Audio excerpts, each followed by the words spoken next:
Marie, Anne et Claire ont dû quitter leur maison après une énième dispute avec leur jeune belle-mère, et elles sont devenues des sans-abri. Mais un an plus tard, un policier est venu les chercher, et un avocat les attendait au poste avec une nouvelle des plus surprenantes.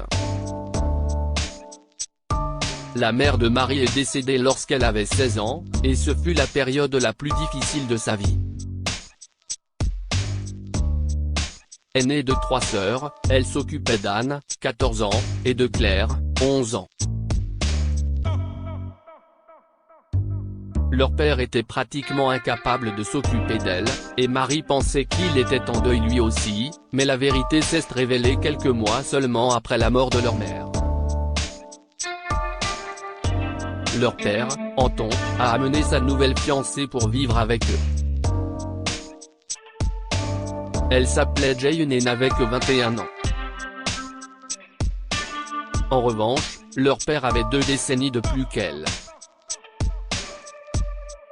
Marie a essayé de le raisonner, lui disant qu'il ne pouvait pas épouser une femme dont l'âge était plus proche de la sienne que du sien.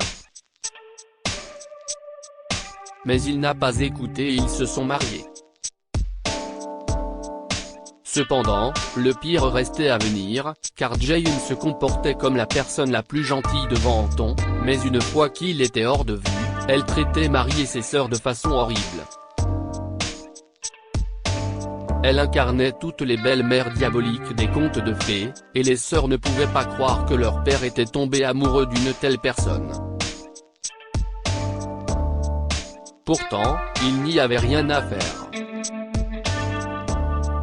Elle devait vivre avec. Mais la situation s'est encore aggravée lorsque Marie a eu 18 ans. Il est temps que tu commences à payer un loyer ici et que tu incites tes sœurs à se lever et à faire leur corvée, a demandé Jane un jour, peu de temps après l'anniversaire de Marie. Papa ne m'a jamais demandé de payer le loyer. Je suis encore au lycée, s'exclame Marie à sa belle-mère. Ne me réponds pas ou je dirai à ton père que tu as fait des bêtises. En fait, tu devrais déjà quitter la maison. Tu as 18 ans. À cet âge-là, on se débrouille tout seul. Mais si tu continues à me répondre, je ferai en sorte que ton père te mette à la porte, hurla Jane. Mais elle n'a pas remarqué qu'Anton venait d'arriver, et Marie a ressenti une petite lueur d'espoir. Ses sœurs étaient également sorties de leur chambre pour voir ce qu'il en était de ses cris. Peut-être que si son père la voyait sous son vrai jour, il ferait enfin quelque chose. Je ne vais pas payer de loyer, au moins jusqu'à ce que j'obtienne mon diplôme et que je trouve un emploi. Peut-être que tu devrais commencer à payer le loyer toi-même au lieu de laisser mon père payer pour tout, a répondu Marie, sachant que ces paroles allaient mettre Jane en colère. Qu'est-ce que tu m'as dit, petite insolente? Comment oses-tu me parler ainsi? Tu dois me respecter, hurla Jane, le visage rouge de colère. Marie attendait que son père fasse quelque chose, mais il regardait la scène. Elle s'est donc tournée vers lui. « Papa, tu ne vas pas faire quelque chose ?» lui a-t-elle demandé, et Jane s'est enfin rendu compte qu'Anton était arrivé. Elle recula immédiatement d'un pas et se mit soudain à pleurer. « Chérie, ta fille vient de me crier dessus et de me traiter de pique-assiette, » s'écria-t-elle, ses larmes de crocodile coulant à flots. Marie attendait, et elle savait que ses sœurs étaient là, espérant contre toute attente que leur père prenne enfin leur parti après des mois passés à subir l'affreux traitement de Jane. Mais les choses ne se sont pas passées comme elle le voulait. Anton a commencé à gronder Marie pour avoir manqué de respect à sa femme. Jane est ta belle-mère, Marie. Tu dois faire ce qu'elle dit, a-t-il déclaré en croisant les bras, tandis que Jae-yoon continuait à faire semblant de pleurer. Papa, je ne peux pas payer le loyer. Je dois d'abord obtenir mon diplôme. Marie protesta. Si tu ne commences pas à payer le loyer, je te mettrai moi-même à la porte, poursuit Anton, choquant tout le monde dans la pièce. La tête de Marie a failli exploser sous l'effet de la surprise, et Anne et Claire ne revenaient pas non plus. Marie a vu Jae-yoon sourire du coin de l'œil, ce qui a été la goutte d'eau qui a fait déborder le vase. Elle a crié très bien, et est allée dans sa chambre. Elle emballa tout ce qu'elle pouvait en peu de temps et quitta leur maison. Elle n'avait aucune idée de ce qu'elle allait faire et n'avait pas d'argent, mais elle ne pouvait pas vivre dans cette maison. Elle est restée chez des amis pendant un certain temps, mais ses sœurs l'ont bientôt suivie. Elle ne voulait pas non plus vivre avec Jane, surtout après que leur père a pris sa défense pour une dispute aussi ridicule. Cependant, Marie était inquiète. Anne et Claire sont mineures. Elles pourraient avoir de sérieux ennuis.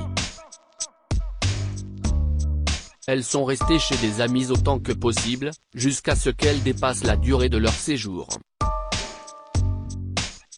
Finalement, elles ont commencé à chercher de l'aide dans des refuges pour femmes, ce qui n'a fait qu'amener les flics sur leur chemin. Anne et Claire ont été forcées de rentrer chez elles par les policiers, mais elles se sont toujours enfuies à nouveau. Rien ne pouvait séparer les trois sœurs, même pas le fait d'être sans abri. Marie a donc fait de son mieux. Malgré sa situation, elle a obtenu son diplôme d'études secondaires et a fait de son mieux pour ses sœurs. Ils ont commencé à vivre sous un pont d'autoroute dans leur petite ville de Virginie et ont essayé de s'en sortir du mieux qu'ils pouvaient. Un an plus tard, Marie avait 19 ans et elle dînait avec ses sœurs dans leur maison de fortune sous le pont. Marie travaillait à plein temps dans une épicerie, ce qui lui permettait d'obtenir des réductions sur la nourriture, et donc de les aider sérieusement. Les policiers cherchaient souvent ses sœurs, mais ils finissaient par les laisser tranquilles, car elles n'écoutaient pas et s'enfuyaient souvent de chez elles. Mais un soir, l'officier Frick s'est présenté sous le pont où vivaient les sœurs. Il était le plus gentil du commissariat et essayait de les laisser tranquilles, compte tenu de la façon dont Marie essayait de s'occuper d'elles. Mais cette fois-ci, il leur a demandé de venir avec lui au poste de police. C'était une situation étrange. Mais lorsqu'elles sont arrivées au poste, elles ont été accueillies par un avocat. Je m'appelle Monsieur Samberg et je suis ici pour vous remettre quelque chose de la part de M. Daniel Norton, dit l'homme. Marie fronça les sourcils. Nous ne connaissons pas ce fameux Daniel Norton, monsieur. Il doit s'agir d'une erreur, a-t-elle déclaré, mais l'avocat n'a pas écouté ses inquiétudes. Monsieur Norton vous a légué à toutes les trois son manoir de 4,7 millions de dollars, et il veut que vous y emménagiez immédiatement, a révélé M. Samberg, en donnant à Marie ce qui semblait être les clés du manoir. Monsieur, si est une erreur. Je vous le dis, nous ne connaissons aucun M. Norton, répéta Marie, et ses sœurs acquiescèrent, essayant de convaincre l'avocat. Monsieur Samberg prend une grande inspiration. Je crois comprendre que vous êtes les belles filles de Jane, n'est-ce pas, Jane ? Dit Anne avec dédain. Jane est la fille de Monsieur Norton. Il a récemment appris que les belles filles de Jane s'étaient enfuies de leur maison à cause d'elle. Il en était furieux. Il a essayé de convaincre Jane de vous faire venir, a commencé à expliquer M. Samberg. Comment l'a-t-il découvert ? Demanda Claire. Jane a convaincu son mari de tout lui léguer dans son testament et de changer le titre de propriété de la maison à son nom. Comme je suis l'avocat de la famille, M. Norton a découvert cette situation. Il a demandé à Jane de lui parler de vous, les filles, et elle leur a dit que vous vous étiez enfuies. Elle n'a montré aucun remords, a déclaré M. Samberg. Que s'est-il passé ensuite ? A demandé Anne. Lire aussi d'années après que sa sœur l'a mis à la porte, un sans-abri croise des policiers et apprend qu'il est millionnaire. Je te présente ta nouvelle maman. Une fille est stupéfaite lorsque son père veuf ramène sa meilleure amie à la maison. Un enseignant suit un nouvel élève négligé et découvre qu'il vit dans un somptueux manoir, histoire du jour. Norton n'était pas content et a appelé ses contacts au commissariat, qui ont confirmé qu'ils vous avaient vues toutes les trois. Il ne veut pas que trois filles soient sans abri alors qu'il a un grand manoir à offrir. Donc, s'y est maintenant à vous. Vous pouvez emménager immédiatement. Ne vous inquiétez pas, vous n'aurez pas à payer de frais de succession. Monsieur Norton s'en est chargé, conclut l'avocat. Maintenant, laissez-moi vous conduire à la propriété. Les trois sœurs étaient choquées, mais l'officier fricka hochait la tête, les incitant à accepter le trajet et le manoir. Elles accompagnèrent Monsieur Samberg au domaine et s'y installèrent.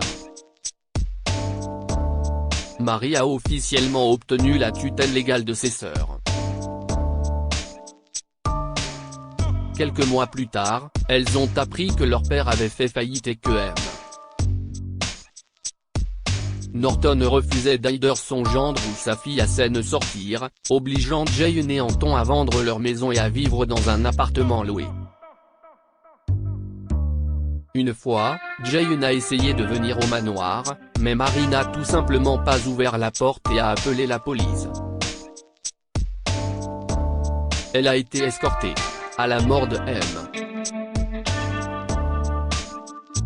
Norton, les trois sœurs ont reçu le reste de ses biens, ce qui leur a permis de ne plus jamais avoir à se soucier de l'argent.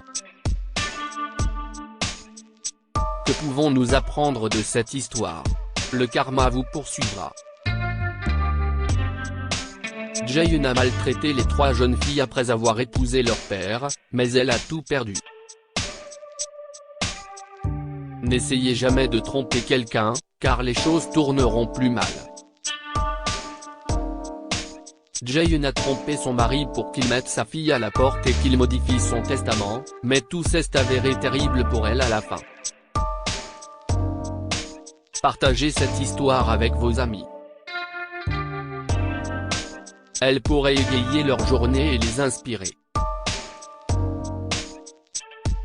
Lire aussi, un sans-abri vivant dans un carton depuis des années découvre qu'il est millionnaire, histoire du jour. Pour lire d'autres histoires, abonnez-vous à Amomama sur Google News. Partagez.